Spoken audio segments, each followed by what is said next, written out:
గుణింతము పదాన్ని మధ్యలో అంటే అక్షరాన్ని మధ్యలో పెట్టి పదాన్ని ఎలా పలకాలో మనం ఇప్పుడు నేర్చుకుందాం.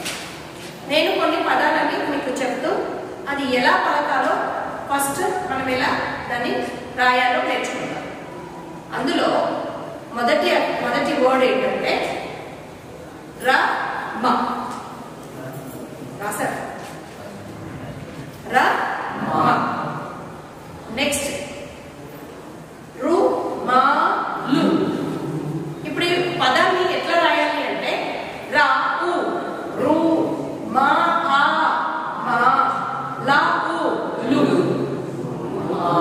రు మా లు.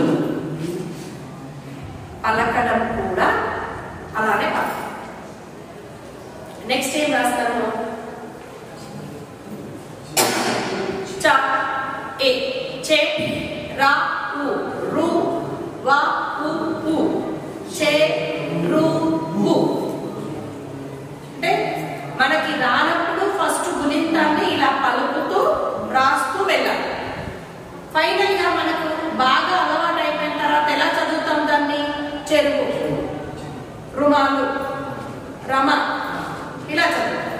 మళ్ళీ ఇంకో పదం మా ఆ మా మా ఈ మీ డ ఈ డి మా మీ డి మామిడి.